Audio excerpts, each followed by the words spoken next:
So yung mga tol, 2 weeks ko nang kinakalikot 'to pero hindi ko pa rin mapagana yung wah pedal niya. Ano lang talaga siya pang volume. Pero nakalagay naman sa manual puwede siyang gawing wah pedal. Ngayon 2 weeks ko na siyang kinakalikot talaga, hindi ko alam kung saan makikita talaga. Pero ayan, tuturuan ko na lang kayo paano i-update yung firmware niya. 74 yung pinakabago, eto 'pag out of the box niyo version 66.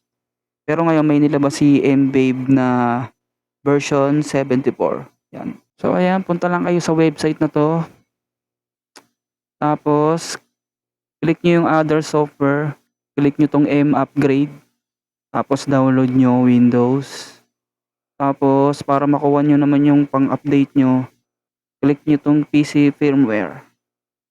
Tapos sa may bandang baba, hanapin niyo yung MK20, ayan. Pinaka-latest na update ni MK20. Tapos download niyo lang. Tapos kailangan niyo rin pala i-download 'tong MFX kasi magfa-factory reset kayo. Tapos kung may mga nagawa na kayong preset, kailangan niyo siyang i-backup bago niyo factory reset, 'yun.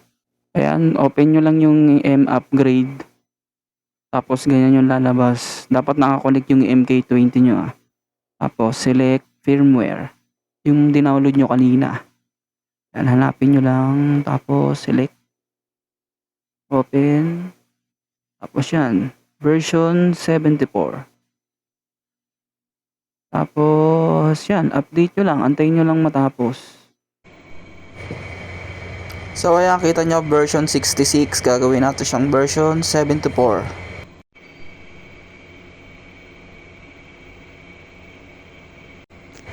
So ayan, version 74 na siya. Ayan. Pag na-update nyo, punta naman kayo dito sa MFX. Yan, MK20. Tapos factory reset nyo. Yan, na-factory reset ko na kasi siya. Ayan. Hindi ko makita rin talaga dito kasi kahit na-update na, hindi ko pa rin makita yung kung paano gawing wah pedal yung volume pedal niya. Ayan, kasi kung i-click mo tong pedal, wala siyang option na gawing wah. Ayan o. Wala siyang option. Pang volume lang talaga siya.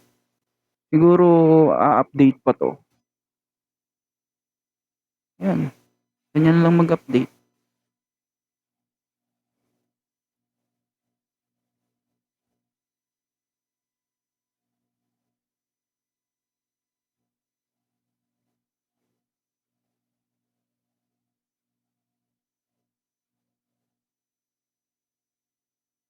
Version 74 na.